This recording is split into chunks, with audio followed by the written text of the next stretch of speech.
सुनाते हैं हम तुम्हें कष्ट किसे कहते हैं। महाराज नल का प्रसंग युधिष्ठिर जी को सुना रहे हैं। बड़ा धार्मिक प्रसंग है और शिक्षास्पद प्रसंग है। महाराज नल, इसमें वर्णन है, भगवान व्यासदेव जी वर्णन कह रहे हैं। महाराज नल सर्वगुण संपन्न है, भली भांति जब तक ब्याह नहीं हुआ ब्रह्मचर्य का पालन किया। महाराज नल ब्रह्मचर्य से रहते थे, चारों वेदों को कंठस्थ किए हुए थे, पंचम वेद स्वरूप समस्त इतिहास और पुराणों का गुरुकुल में रहकर अध्ययन किया था। सब धर्मों के ज्ञाता थे महाराज नल। और जब वहां से अपने घर आए तो पंच यज्ञों के धर्म के अनुसार संपूर्ण देवताओं का नित्य होम करते, हवन के द्वारा बलिवैश्य देव और पंच यज्ञों की आहुति। अपने लोग जब नैष्ठिक ब्रह्मचर्य में थे तो ये सब आदेश थे गुरुजनों के, ये सब करते थे। अहिंसा परायण, सदैव सत्य बोलते, दृढ़ता पूर्वक जो नियम लेते उसका पालन करते। ऐसे तेजस्वी थे कि दक्षता, धैर्य, ज्ञान, तपस्या, सोच, सम, दम ये स्वयं उनमें निवास करते थे। ऐसे राजा नल के प्रभाव को देख करके कलयुग ने कहा हमारे राज्य में ऐसे को सुखी नहीं रहना चाहिए। दमयंती जी जैसे नल जी ब्रह्मचर्य से रहते, ऐसे दमयंती जी जिनके साथ इनका पाणी ग्रहण संस्कार हुआ ब्रह्मचर्य से रहती थी, देवी स्वरूप है। सत कार्यों का अनुष्ठान, ब्रह्मचर्य से रहना। और जब ब्याह के योग्य हुई तो इन्होंने धर्मात्माओं के मुख से महाराज नल के रूप, सौंदर्य, धर्मात्मा होने की बात, सारे गुणों की बातें सुनी तो मन में निश्चय कर लिया कि अगर पति रूप से वर्ण करूंगी तो महाराज नल को। बड़ा प्रसंग है, हम उधर पीछे नहीं जाते। देवताओं में लालसा प्रकट हो गई कि ऐसी निष्ठावान राजकुमारी का वर्ण तो जो देवी स्वरूप है, हम देवताओं को चाहिए। देवता गए, जब उनको पता चला कि महाराज नल के प्रति इनकी आसक्ति है तो सबने नल रूप धारण कर लिया। नल जी को भी निमंत्रण गया था, ये भी गए थे, पर इस 5 देवता जो थे उनको प्रणाम करके कहा मैं आपका दास हूं, मेरा जीवन आपके चरणों में समर्पित है, मैं ऐसे कभी गलती नहीं कर सकता कि आपके आगे स्वयंवर में मैं खड़ा हूं। तो उनका हम तुम्हारी इस दैन्यता से और इस प्रार्थना से प्रसन्न है, हमारा आदेश है तुम खड़े होइए और वो जिसका वर्ण करेगी वही ले जाए। दमयंती के सामने नल नल नल नल। दमयंती ने कहा मन वचन कर्म से हमने कभी धर्म का उल्लंघन नहीं किया, तो हे देवताओं आप ही मुझे बताओ कि मेरे असली नल कौन है इनमें से। तत्काल हृदय में आया कि देवताओं की छाया नहीं होती और मनुष्य रूप में छाया होती है। तो जिस नल में छाया पड़ रही थी जिस शरीर की, जयमाला उन्हीं की डाल। सब देवताओं प्रसन्न हो गए कि हम तुम्हारी पातिव्रत धर्म निष्ठा पर प्रसन्न है कि जिसका वर्ण किया उसी के गले में माला डाली, यही तुम्हारे धर्म की परीक्षा थी। कलयुग इनके इस प्रभाव को देखकर कि देवता भी जिस स्वयंवर के लिए गए उसमें इनकी विजय हुई, ये इतना धर्मात्मा गुणवान है, ईर्ष्या हो गई। कलयुग को ईर्ष्या हो गई। जब देवता लोग वापस हो रहे थे तो कलयुग ने कहा कि ये मैं कभी सह ही नहीं सकता कि हमारे राज्य में कोई इतना गुणवान, धनवान, धर्म से चलने वाला सुखी रहे। मैं इसको हर तरह से रौंद दूंगा। कलयुग ने कहा। देवताओं ने कहा तुम्हें क्रोध नहीं करना चाहिए, धर्मात्मा पुरुष। बोले आपका काम हो गया, आप जाइए, हम अपना काम शुरू करते हैं। इसको किसी काम के लायक नहीं रखेंगे, इसको नष्ट कर देंगे। कलयुग ने कहा मैं अपने क्रोध का उपसंहार नहीं कर सकता, अब मेरा चमत्कार देखना, इसकी खोपड़ी में बैठता हूं इसी राजा की और इसका सर्वनाश करता हूं। मैं इनके भीतर निवास करूंगा, इनको राज्य से वंचित करूंगा, इनको इनकी पत्नी से वंचित करूंगा, सुखों से वंचित करूंगा और सर्वनाश कर दूंगा। इस प्रकार कलयुग ने उन देवताओं से कह करके महाराज नल के पीछे चल पड़ा, पर वो स्पर्श नहीं कर सकता था, क्योंकि कहीं भी अधर्म आचरण नहीं था। बिना अधर्म आचरण के कलयुग किसी को स्पर्श नहीं करता, उसकी सामर्थ्य नहीं। अब वो नल के दोष देखने के लिए तत्पर रहता, कोई गलती ऐसी मिले धर्म विरुद्ध जिससे मैं इसके अंदर प्रवेश कर जाऊं और इसका नाश कर दूं। 12 वर्ष बीत गए, कोई भी गलती नहीं मिली। एक कुमार एक कुमारी का जन्म भी हुआ, 12 वर्ष हो गए, एक भी गलती नहीं मिली। एक दिन किसी राज कार्य से बहुत शिथिल थे, संध्या का समय था, सूर्य अर्घ्य देने का, तो लघुशंका गए, हाथ धो लिया, पर ना चरण धोए और ना आचमन किया, और अर्घ्य में बस छिद्र मिल गया। कलयुग को प्रवेश करने का दोष मिल गया, और आविष्ट होते ही बुद्धि बदली। नशा जैसे चढ़ता है ना, कलयुग का आवेश होते ही बुद्धि बदल जाती है। उधर एक पुष्कर थे जो इनके कजन भाई थे, पर राजा ये बने हुए थे, बड़ा राजा होता था। उसके पास कलयुग उनकी बुद्धि में प्रवेश करके विचार करवाने लगा कि मेरा भी तो अधिकार राज्य पे है, ये बड़ा है तो राजा हो गया, तो क्या फंसाया जाए इसको, अभी तक नहीं था। जाके ललकारा कि तुम बहुत बड़े राजा बनते हो, हमारे साथ जुआ खेल लो। महाराज नल विचार शून्य हो गए थे, क्योंकि कलयुग का प्रवेश हो गया था। राजा नल कुछ सोचने विचारने की सामर्थ्य रहित होकर के कहा कि यदि धर्म पूर्वक जुआ खेलोगे तो हम तुम्हारे साथ खेलेंगे। जुआ कहीं धर्म पूर्वक होता है क्या? जुआ में छल और कपट का राज्य होता है। द्यूत कीड़ा के लिए पुष्कर ने आह्वान किया, राजा नल जुआ खेलने लगे। बुद्धि में कलयुग का प्रवेश हो गया था, राजा नल हारते चले जा रहे हैं। जुआ का एक जोश होता है, जितना हारता उतने उसके अंदर और जीतने की लालसा प्रबल होती है। सब रत्न हार गए, स्वर्ण हार गए, राजकीय वाहन हार गए, बहुमूल्य वस्त्रों को दांव पे लगा दिया।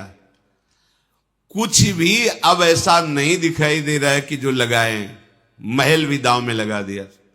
अब वो जुआ है, और इस समय कलयुग का संकल्प है इनको नष्ट करने का, तो वही पांसा पड़ता है पुष्कर के हाथ में, जिससे राजा नल हार जाए। एक भी बार नहीं जीते, पर जोश इनका बढ़ता चला गया। सारथी ने महल में जाकर के दमयंती से निवेदन किया कि समस्त पूर्वासी लोग आपसे प्रार्थना करना चाहते हैं, आपकी ही बात महाराज मान सकते, रोक दीजिए इनको, नहीं तो नष्ट हो जाएगी, पूरी प्रजा नष्ट हो जाएगी। अगर पुष्कर राजा होगा तो दुष्ट स्वभाव का है, ऐसे धर्मात्मा राजा को परास्त करके जुए के द्वारा अगर वो राजा बना तो प्रजा दुखी हो जाएगी। महाराज भावी संकट को ना देख करके केवल जुए में मगन हो रहे हैं, ठीक नहीं है। द्यूत कीड़ा में दमयंती बहुत शोकित हुई कि अपने पति को हम आदेश करें, ऐसा हो नहीं सकता, पर ऐसी परिस्थिति में मुझे निवेदन करना चाहिए। द्वारपालों से कहा कि जाकर के महाराज से प्रार्थना कर दो, हम उनके चरण दर्शन करना चाहते हैं और कुछ निवेदन करना चाहते हैं। कितना धर्म है। अब जाकर के बार बार वहां कह रहे हैं, दमयंती जी आपसे निवेदन कर रही, वो आपसे मिलना चाहते हैं, उनको सुना ही नहीं दे रहा।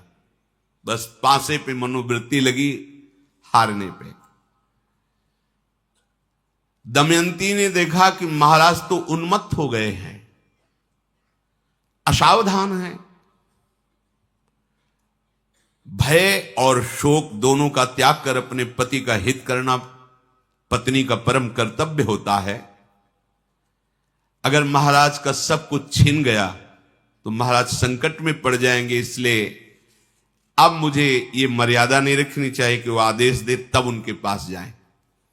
अगर स्वामी संकट में फंसने वाले हैं तो उनके आदेश की जरूरत नहीं, अपने में शरीर से वचन के द्वारा या जैसे भी बने संकल्प के द्वारा उनको संकट से निवृत्त करना सेवक का परम कर्तव्य होता है। वहां आदेश की जरूरत नहीं होती कि आदेश नहीं हुआ, स्वामी संकट में फंसे। मंत्रियों को बुलाया दमयंती जी ने और कहा, प्रधान प्रधान क्या क्या हारा गया मुझे बताओ। मंत्री ने सब कुछ बता दिया, अमुक अमुक धनराज, खजाना, महल, राज परिवार की सुविधाएं सब कुछ हार चुके हैं। शोक से व्याकुल हुई दमयंती महाराज के पास जाकर प्रसन्न मुद्रा में कह रही, देखो ये धर्म कहता है यदि सामने वो निराश और हताश हो रहे हैं तो अपने को ऐसा सामने पेश नहीं करना कि और दुखी हो जाए। प्रसन्न मुद्रा में कहा कि महाराज आपको पता है आप क्या क्या हार चुके हैं और आप किस गति को पहुंच रहे हैं। प्रार्थना है आप सावधान हो जाइए, जो हुआ छोड़ दो, जितना बचा उतने में हम रह लेंगे, धर्म पूर्वक जीवन व्यतीत करो। ये अधर्माचरण आपको परास्त कर रहा है। जुआ खेलने से महाराज का सारा ज्ञान चौपट हो गया था। दमयंती जी लाख समझाए, महाराज ने आंख उठा के भी नहीं देखा, सब कुछ हारते चले गए। अब लगाने के लिए कुछ नहीं बचा, कुछ नहीं। चक्रवर्ती सम्राट के पास कुछ नहीं बचा। तब पुष्कर ने हंस के कहा कि तुम्हारे पास दमयंती रह गई है, जैसे दुर्योधन आदि ने प्रेरणा की, और तो मैंने जीत लिया सब कुछ। तुम्हारी अगर इच्छा हो तो एक दांव पे फाइनल हो जाएगा, आप दमयंती को रख दो या तो तुम्हारी राज्य सहित और या फिर मेरी। महाराज की आंखों में आंसू आ गए। नहीं, इतना नहीं कर सकते, राज्य हार गया, सब कुछ हार गया, इतना नहीं कर सकते। ऐसी धर्म से चलने वाली पत्नी को तुम जैसे कुमार्गामियों के हाथ में नहीं, थोड़ा काम किया बुद्धि। महाराज ने कहा कि मेरा हृदय विदीर्ण हो गया तुम्हारी ये बात सुन करके, मेरे में इतनी सामर्थ्य नहीं कि मैं ऐसा कर सकूं। मेरे आभूषण बचे हैं, क्या ये दांव में लग सकते हैं? सब कुछ तो चला गया, और आभूषणों को दांव में लेकर के आप एक बार देख लीजिए, आभूषण लगा दे, वो पासा तो कलयुग के प्रभाव को खत्म। महाराज ने कहा मेरे वस्त्र भी ले लिए।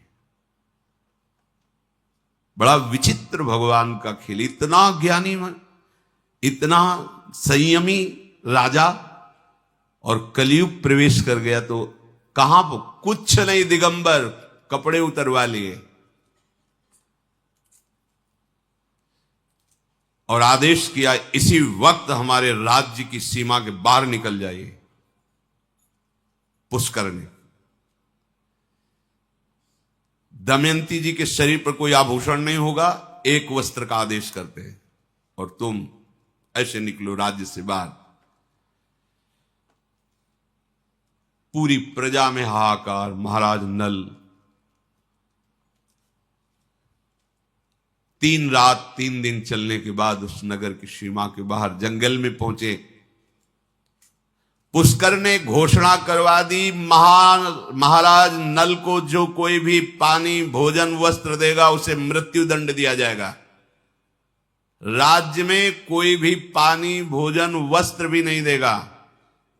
सम्मान की तो बात जाने दो, कोई भी प्रजा की ताकत नहीं थी कि उनके, अब अधिकार उसके हाथ में है।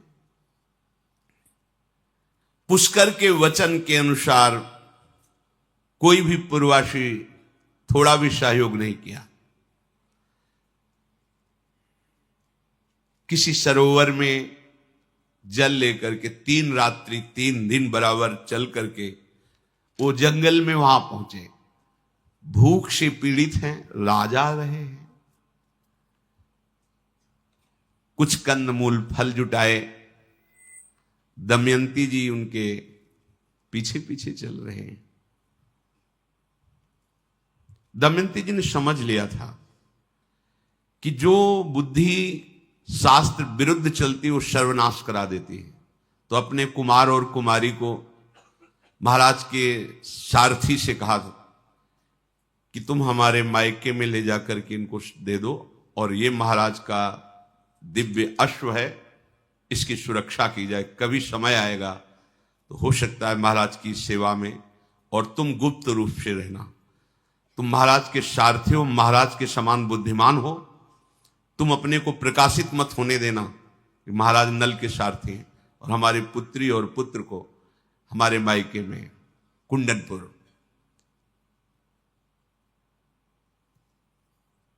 भगवान का बड़ा विचित्र खेल है। यदि भगवद आश्रय ना हो तो कितना दुख ही दुख है। अब दमयंती जी साथ चल रही, क्षुधा से पीड़ित महाराज कंदमूल फल एकत्रित करते हैं, पर कंदमूल ऋषियों का आहार है जिन्होंने स्वाद को नष्ट कर दिया है। अब ये राजा थे, तो ये सामने इनको दिखाई दिया कुछ पक्षी हैं जिनके स्वर्ण के पंख हैं। उनके मन में आया कि यदि ये पक्षी फंस जाए और स्वर्ण के पंख हम निकाल कर बेच दें तो अन्न आदि मिल जाएगा, तो भोजन तो हो जाएगा, मेरे भोजन की व्यवस्था इससे हो जाएगी। अब वहां जाल तो है नहीं। महारानी साड़ी है, बड़ा वस्त्र होता है,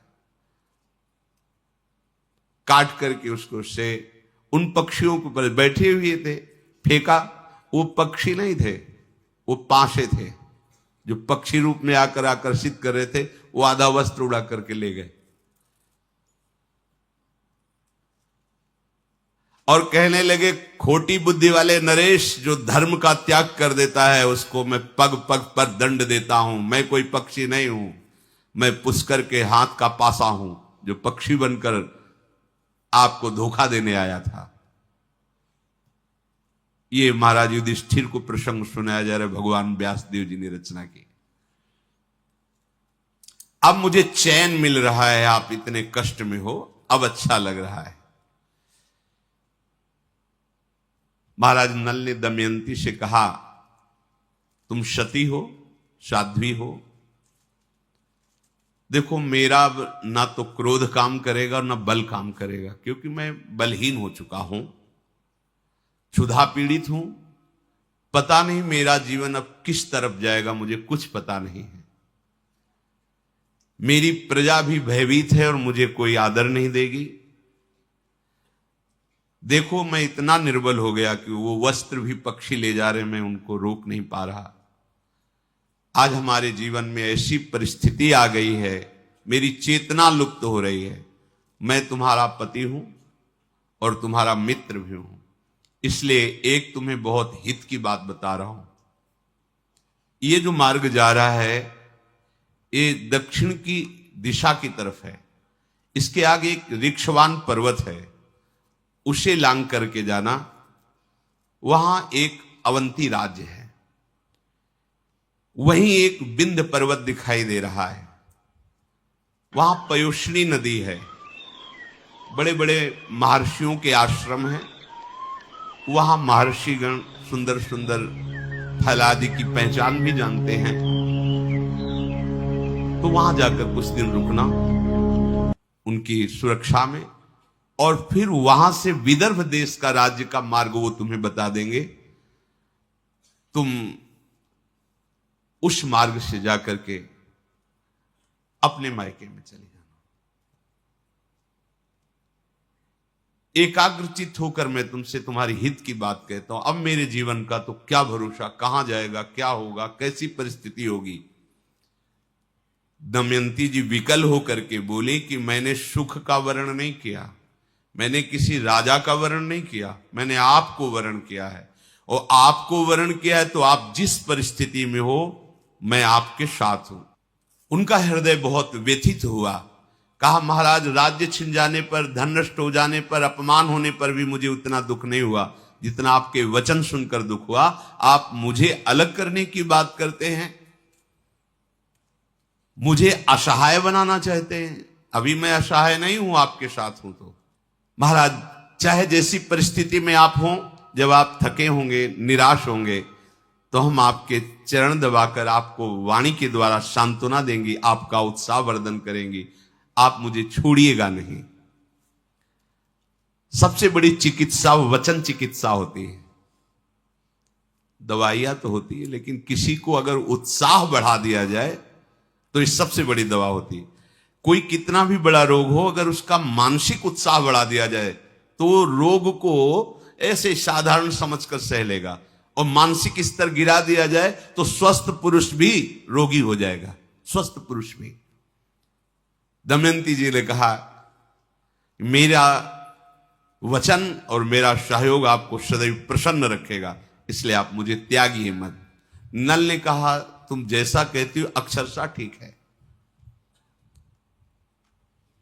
पत्नी के समान कोई मित्र नहीं होता, क्योंकि अपने जीवन को समर्पित किए हुए है। पर मेरा कर्तव्य मुझे तुम्हें साथ रखने के लिए आदेश नहीं करता, क्योंकि मुझे पता है मुझे भयंकर अब कष्ट पाना है, और मैं तुम्हें कष्ट से युक्त देख नहीं सकता। हे प्रिय, मैं शरीर का त्याग कर सकता हूं, पर तुम्हें कष्ट में नहीं देख सकता। यह पति का धर्म है, समझे। मैं शरीर का त्याग कर सकता हूं, पर तुम्हें कष्ट से, यह पति का धर्म है। पत्नी का धर्म क्या? मेरा जीवन, मेरा वचन आपको हर समय प्रसन्न रखेगा, कैसी भी परिस्थिति में हो। मैंने आपका वर्ण किया है, राज्य का नहीं, आपके सद्गुणों का नहीं, आपकी महिमा का नहीं। ये तभी ऐसे सदगृहस्थ महात्मा कहे जाते हैं, ऐसे सदगृहस्थ महात्मा कहे जाते हैं। महाराज, मुझे पक्का पता है आप त्याग देंगे, क्योंकि आपने जो विदर्भ देश के मार्ग का वर्णन किया, इससे मुझे पक्का पता है कि आप मुझे त्याग देंगे। पर महीपते, बड़ी से बड़ी आपत्ति में भी अपने शरणागत का त्याग नहीं किया जाता, और मैं आपकी शरण में हूं, आपको त्याग नहीं करना चाहिए। यदि आपका अभिप्राय है कि मैं बंधु बांधवों के यहां सुखी रहूंगी, तो कदापि नहीं, मैं आपके चरणों के समीप सुखी रहूंगी। महाराज नल ने कहा कि इस समय तुम्हारी ये बातें मुझे सुहाती नहीं, क्योंकि मुझे केवल एक बात दिखाई दे रही, मेरे सामने बड़ा दुख खड़ा है, और मैं उस दुख को अकेले भोगना चाहता हूं, क्योंकि मेरे ही कर्म का फल। मैंने जुआ खेला, तुमने तो नहीं खेला ना, इसलिए हम तुम्हें दुखी नहीं करना चाहते। तुम पतिव्रता हो, तुम्हें कभी कोई किसी भी तरह से हानि नहीं पहुंचा सकता है, मुझे विश्वास है। राजा नल ने अनेक प्रकार से उनको बोध कराया कि तुम सती हो, पातिव्रत धर्म से युक्त हो, घबराना नहीं। दमयंती ने कहा, इसका मतलब मेरी भक्ति में अभी कमी है। अगर भक्ति में कमी न होती तो आप मुझे क्यों त्याग देते? महाराज ने कहा, ये तो हम आपको बता रहे थे, कोई त्याग थोड़ी रहे हैं। चलो, दमयंती को साथ लेकर के जंगल में ढूंढते रहे कि कोई स्थान मिले जिसमें रात्रि में शयन हो। तो एक खंडहर जैसा था, वहां देखा। कहा, आज रात्रि यहीं शयन करते हैं, पर फिर हम तुम्हें संबोधन करते हैं कि ये मार्ग अमुक अमुक जगह से ऐसे जाता है। वैसे तो समझ ही गई थी कि महाराज का क्या संकल्प है, पर थकी इतनी थी कि उनको नींद आ गई। तो उनका थोड़ा वस्त्र काट करके ऐसे अपने शरीर को ढका और एक बार लौट के देखा और बस चल पड़े, छोड़ करके वहीं से। राजा नल यद्यपि बहुत हृदय से दुखी कि सब कुछ छिन जाने पर भी ऐसी प्रिय धर्मात्मा पत्नी का इस तरह से त्याग करना बिल्कुल ठीक नहीं है, पर उनको यही लग रहा है पता नहीं कौन सा संकट मुझे भोगना पड़े, अगर ये चली जाएंगी तो सुरक्षित रहेंगी। अचानक रात्रि में आंख खुली तो देखा महाराज ने विलाप करने लगी। क्या कोई अपने इस तरह समर्पित पत्नी का त्याग करता है? महाराज, आप जैसे नाथ होने पर भी मुझे अनाथ करके क्यों छोड़कर चले गए? और मेरा आधा वस्त्र शरीर से लपटा हुआ है, इसका मतलब आधा वस्त्र आप अपने शरीर के लिए, जिससे तन ढक जाए। ये हिंसक पशुओं से भरा हुआ वन है और मुझे अकेला छोड़कर आप जाने की सोच कैसे लिए? ऐसे वो विलाप कर रहे हैं। राजा नल की बुद्धि में कलयुग सवार है, अशांति पैदा किए हुए है। कलयुग के स्पर्श से महाराज की बुद्धि धर्म निर्णय करने में शिथिल हो गई, निर्णय ठीक नहीं हो पा रहा, क्योंकि बुद्धि कलयुग से ग्रसित हो गई। वो अपनी ऐसी पतिव्रता पत्नी को अकेले ही निर्जन में छोड़ करके चल दिए। निर्जन वन में अपने स्वामी को न देख करके दमयंती बहुत भयभीत हो गई, विलाप करने लगी। जो धर्मज्ञ हैं, सत्यवादी हैं, भला वो मुझको कैसे छोड़ सकते हैं? बार बार प्रश्न आता, ऐसा कैसे कर सकते हैं? क्योंकि मेरा कोई दोष तो होना चाहिए। मृत्यु असमय में नहीं आती, ऐसे ही तुम्हें मुझे त्यागना नहीं चाहिए। अगर परिहास कर रहे हो तो महाराज प्रकट हो जाइए, कहां हो? अगर विनोद कर रहे हो तो प्रकट हो जाइए। मैं बहुत डर गई हूं, आप मुझे दर्शन दीजिए। भूख प्यास परिश्रम दुख ये मुझे परास्त नहीं कर सकते, पर आपका संग त्यागना अब मैं परास्त हो जाऊंगी। अब मेरे दुख की सीमा नहीं रहेगी। ये सब दुख मैं सह सकती थी। प्रचंड शोक से दमयंती दुखी होकर चिल्ला चिल्ला कर रोने लगी और वन में खोजने लगी। दमयंती दीर्घ श्वासें लेते हुए हा महाराज, हा महाराज ऐसा कह रही थी। विलाप करते हुए उस जंगल में घूम ही रही थी कि एक विशाल भारी भरकम अजगर जो भूख से व्याकुल था, दमयंती जी को देखा और उसने लंबी श्वास खींची।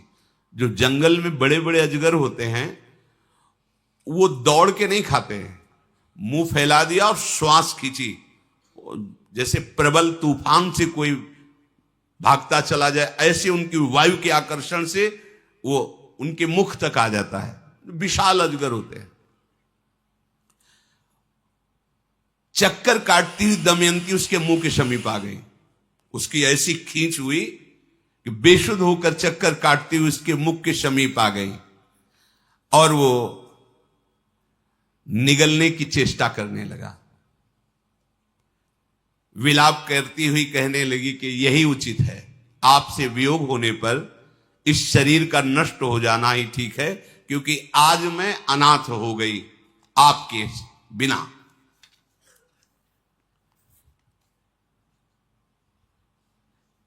वो ऐसे विलाप कर ही रही थी, अजगर आधा लील चुका था। ऐसे वो धीरे धीरे अपने शिकार को लीलता है। वहां एक व्याध टहल रहा था जो जंगल में ही रहता था, पशुओं को मारकर खाता था। ऐसे हिंसक, उसने करुण क्रंदन सुना तो भाग के आया तो देखा इतना शरीर अजगर लील गया था। बड़े वेग से आया और अजगर के द्वारा निगली जाती हुई दमयंती को बचाने, उनके पास अस्त्र भी होते हैं, तुरंत उस अजगर को काट करके मार करके दमयंती को निकाला।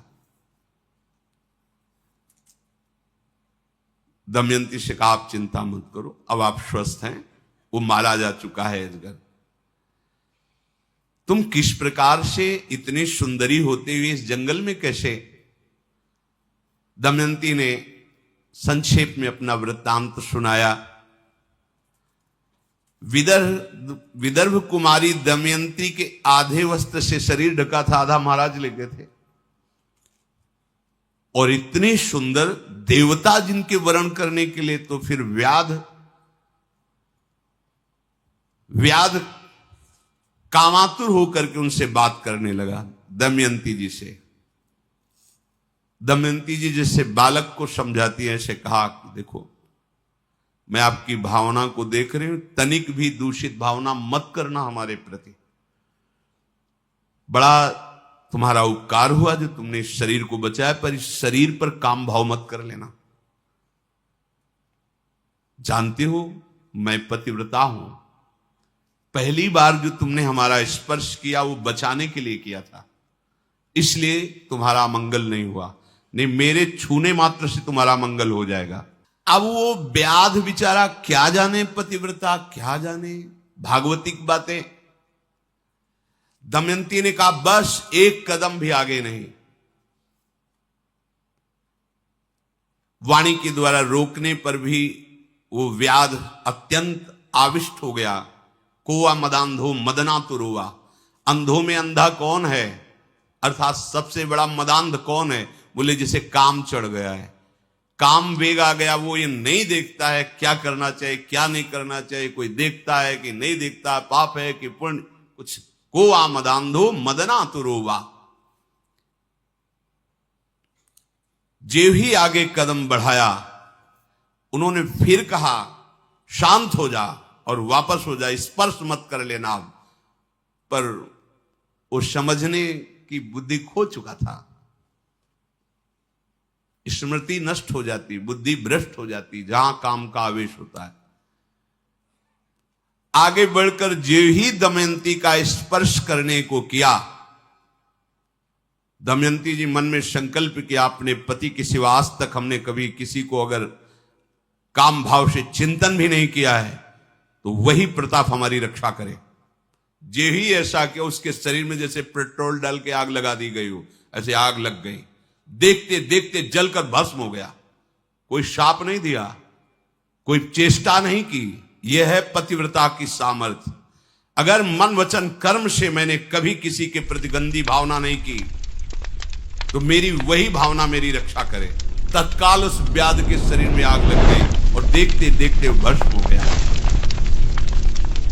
अब उस निर्जन एवं भयंकर वन में असहाय दमयंती जी, जहां सिंह, चीता, रुरु मृग, व्याघ्र, भयानक स्वभाव वाले भैंसे, रीछ, बड़े बड़े सब जंगली पशु, उनकी आवाज जो भय प्रदान करने वाली,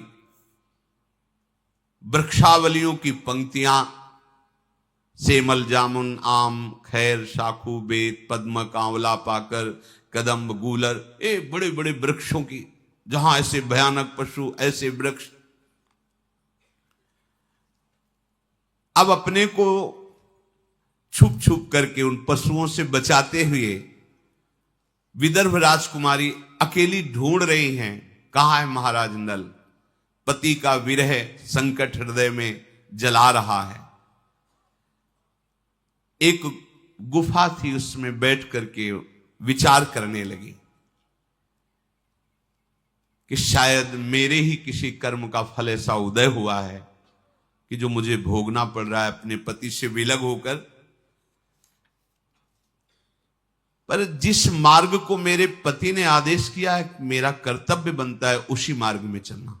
देखो कैसी भी परिस्थिति हो, धर्मात्मा पुरुष कभी भी अपने पूज्य जनों की आज्ञा उल्लंघन नहीं करते।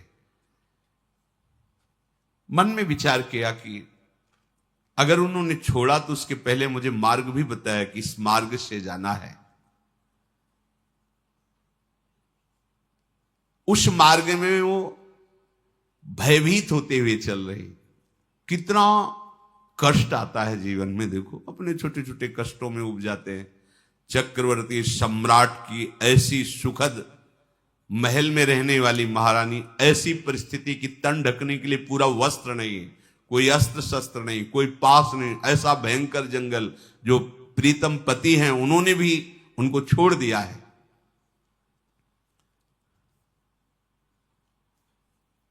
विदर्भ राजकुमारी दमयंती अकेली पति की खोज में भटक रही, शोक से पीड़ित है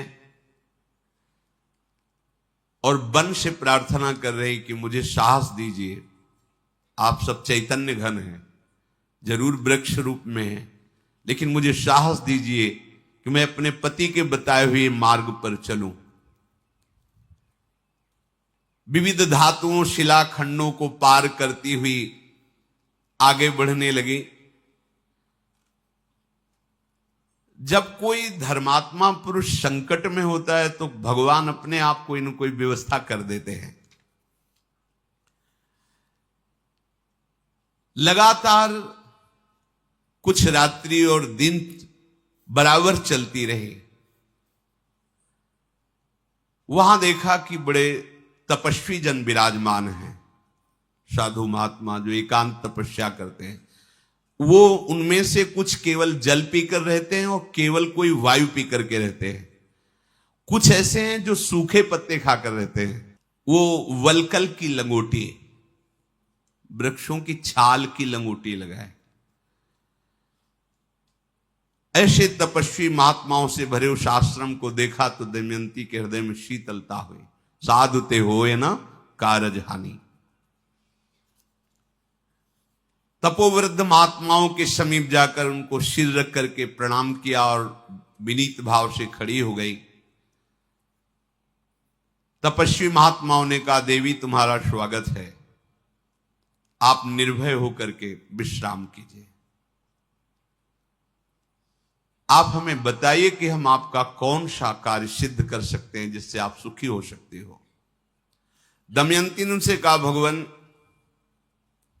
आप सब कुशल से हैं, आपकी साधना कुशल से, तपस्या कुशल से है। महात्माओं ने कहा, भगवान की कृपा से सर्वत्र यहां कुशल मंगली, कोई बाधा नहीं। महात्माओं ने कहा, तुम्हारे रूप सौंदर्य को देख करके ऐसा लगता है कि तुम्हें शोकित नहीं होना चाहिए।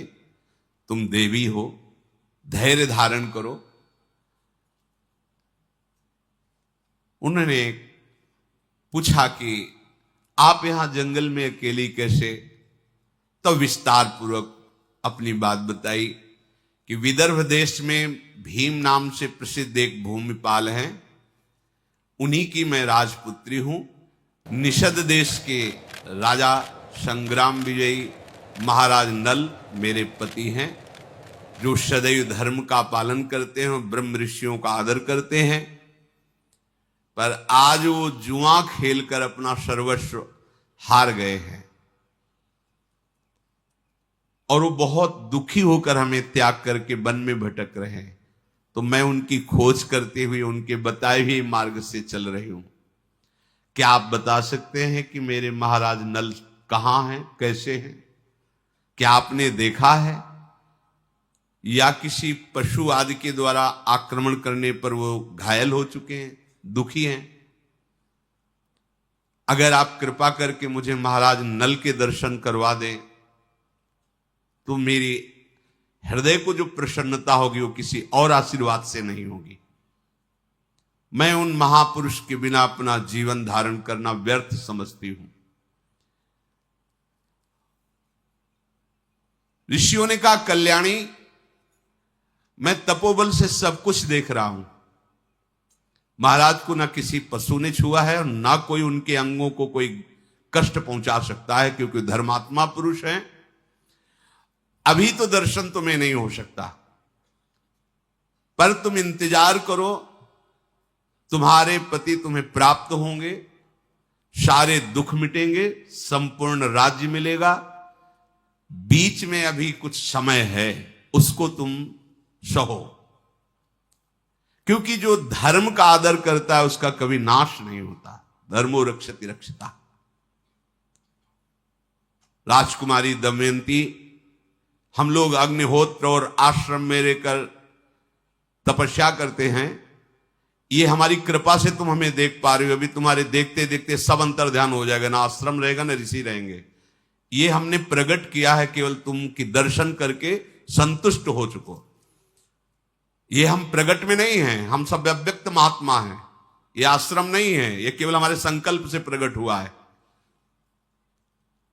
उसी समय दमयंती ने आश्चर्य की बात देखी कि ना वहां कोई कुटिया ना वहां कोई महात्मा है, जंगल ही जंगल।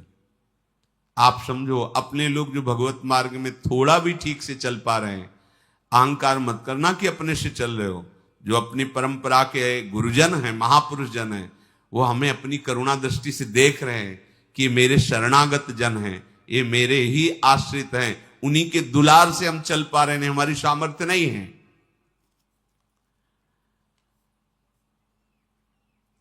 अब वो जो नदी थी उसके किनारे किनारे वो चलने लगी। विशाल एक पर्वत आया, समीप पे अशोक के वृक्षों को देखकर कहा, हे अशोक, विशोकाम कुरु मा क्षिप्रम अशोक प्रिय दर्शनम। हे अशोक, तुम्हारा नाम अशोक है, मेरे शोकों को दूर कर दीजिए। आधी साड़ी के टुकड़े से अपने शरीर को ढके हुए वो आगे बढ़ रही हैं। चक्रवादी आज पक्षी मृग आदि उनको देखने के लिए दौड़कर आकर के घेर लेते हैं।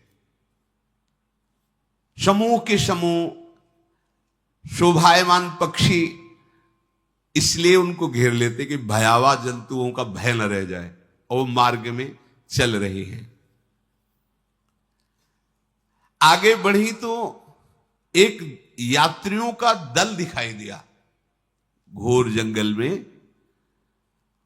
पहले यात्रीगण नाव से या घोड़े आदि से व्यापार करते थे,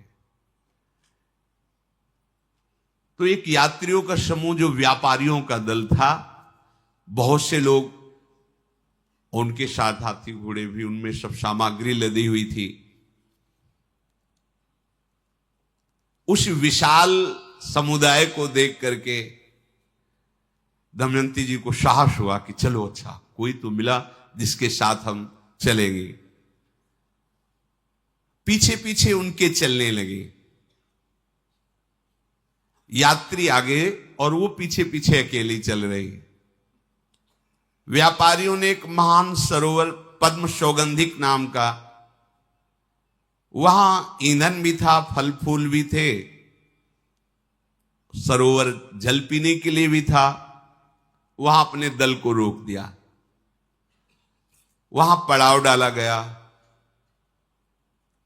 जितने भी उनके दल के लोग थे सब अब दमयंती जी मन में विचार किया कि इनके समुदाय के साथ तो हमें रहना नहीं, पर दूर, क्योंकि इन्हीं के साथ ही कहीं ना कहीं किसी नगर में जाते होंगे, तो जंगल से तो निकले। अब वो एकांत में बैठी रात में अपने प्रीतम का चिंतन कर रहे हैं। इधर मतवाले जंगली हाथियों का एक समुदाय आया, और जितने सब पड़ाव पड़े थे वो सब यात्रियों के दल को हाथियों ने रौंद दिया, किसी को फाड़ दिया। ऐसे जंगली हाथी जितने भी उनके साथ घोड़े, सुरक्षा दल, अब वो जगह होते तो अब तो विश्राम की स्थिति में थे, और जंगली हाथी आकर वेग पूर्वक आक्रमण कर दिया। बहुत लोग मर गए, उसमें से बहुत से उनके घोड़े नष्ट हो गए, व्यापार की सामग्रियां। उस दल को कुचल दिया। कोई धरती पर कड़ाह करा रहा है, कोई जोर से चिल्ला रहा है, कोई घायल हो चुका है, कोई मर चुका है। उनके साथ जो ऊंट थे, घोड़े थे, वो भी मारे गए। आर्तनाद हो गया, बड़ी भयंकर वहां आवाजें आ रही हैं, और रत्न बिखरा हुआ पड़ा है, क्योंकि व्यापारी के दल थे। उनमें से कुछ लोग जो बचे तो उनका सरदार अपनी आंखों से सब देख करके उसने कहा, ऐसा कौन अमंगलकारी है? आज तक तो हमारे दल में ऐसा नहीं हुआ, हम देवताओं का पूजन करते हैं अपनी सुरक्षा के लिए, पर कोई तो ऐसा है अमंगलकारी जो हमारे साथ हो गया और हमारा पहली बार ऐसी घटना घटी है। कोई ऐसा अमंगल है, जांच की जाए। तो दमयंती जी आधा वस्त्र से शरीर ढके हुए, और वो मन में सोचा कि अगर ये मुझे पा गए कि तो यही मानेंगे कि मेरे द्वारा ही अमंगल होता है। शोक से युक्त हो गए कि मैंने कौन सा पाप किया है, किस निर्जन वन में मुझे ये सहायता मिली थी कि इनके पीछे पीछे चलती, इनके संग हुई तो मेरे कारण पूरा झुंड मारा गया। मुझे लगता है कि मेरा भाग्य ही अमंगल युक्त है। क्या मेरी मन वाणी क्रियाओं द्वारा ऐसे पाप हुए हैं कि मैं जिनके साथ हो जाती हूं उनका नाश हो जाता है? क्या अपराध बन गया? अब वो उनके झुंड से चुपचाप अलग हुई कि अगर ये लोग पा गए तो मुझे अमंगल समझकर मारेंगे। आगे बढ़ी तो देखा कि कुछ वैदिक ब्राह्मण किसी नगर में किसी उपरोहित कार्य के लिए जा रहे हैं, ग्रंथ लिए हुए। ये देख करके उनके हृदय में जैसे चंद्रमा शीतल प्रकट हो तो ताप से मुक्त करता है, ऐसे उनके हृदय में शीतलता हुई और ब्राह्मणों के पीछे पीछे गुप्त रूप से चली। सत्यदर्शी चेदिराज सुबाहु की राजधानी में पहुंची, जंगल से पार होकर। आधी साड़ी शरीर में लपेटे हुए हैं, सिर के बाल खुले हुए हैं, क्योंकि बहुत दिनों से स्नान ही नहीं किया है। ऐसा देखने से लगता है जैसे उन्मत्त या कोई पागल हो।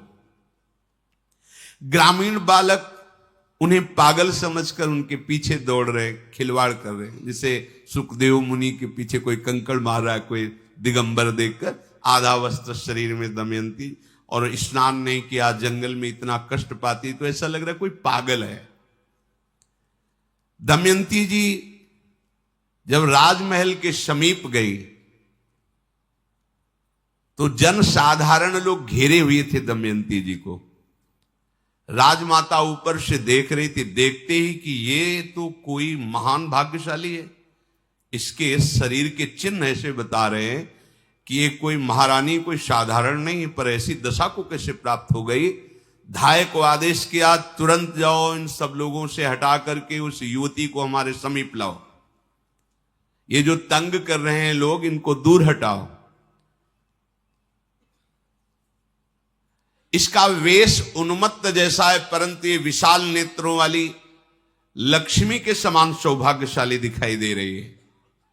धाय गई, लोगों को हटाया और उनसे निवेदन किया कि आप राजमहल पर चलें, महारानी जी ने आपको बुलाया है। राजमहल की अट्टालिका पर उनको ले गई। राजमाता ने जे ही देखा, कहा आश्चर्य है, तुम्हारे तो लक्षण ऐसे कि तुम्हें चक्रवर्ती सम्राट की महारानी होना चाहिए, तो ऐसे विक्षिप्त पागलों जैसी गलियों में घूम रही हो। तुम्हारे शरीर की बड़ी कांति प्रकट हो रही, इससे पता चलता है तुम पतिव्रता हो। तुम्हारे शरीर पर आभूषण नहीं, पर फिर भी तुम इतनी विभूषित सौंदर्य से युक्त हो। ये दिव्य कांति, ये दिव्य रूप इस असहाय अवस्था में भी प्रकाशित हो रहा है। दमयंती जी ने कहा कि मैं कोई देवी नहीं हूं, मानव कन्या ही हूं। मैं अपने पति के चरणों में अनन्य अनुराग रखने वाली पतिव्रता नारी हूं, पर मेरा इस समय भाग्य बदल चुका है। मेरे पति मुझे छोड़ चुके हैं, पति का राज्य छिन चुका है। क्या मुझे सेविका के रूप में यहां जगह मिल सकती है? मैं आपकी सेवा करूं और यहां रह जाऊं। अगर मुझे जीवन निर्वाह के लिए कुछ समय के लिए मुझे यहां रख लिया जाए तो सब कलाओं में मैं प्रवीण हूं। जो भी आप सेवा कहेंगी वो मैं सेवा करूंगी। जैसे छाया शरीर को नहीं छोड़ती, ऐसे ही मेरी सेवावृत्ति मुझको नहीं छोड़ती। अर्थात मैं देख के समझ जाऊंगी तुम्हें क्या आवश्यकता है, तुम्हारी क्या सेवा होनी चाहिए, आपको कहना नहीं पड़ेगा, इतनी प्रवीण।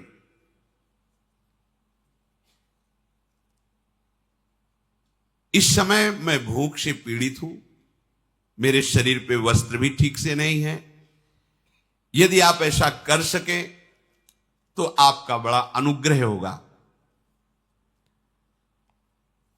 बस एक बात तुम्हें ध्यान रखना है कि मैं अपने पति के सिवा किसी भी पुरुष का ना दर्शन करती हूं ना स्पर्श करती हूं। ऐसे देखना अलग बात है। रानी से कहा कि मैं सेविका का कार्य करूंगी पर कभी आपकी जूठन नहीं पाऊंगी, और कभी किसी पुरुष की सेवा के लिए कभी आदेश न दिया जाए।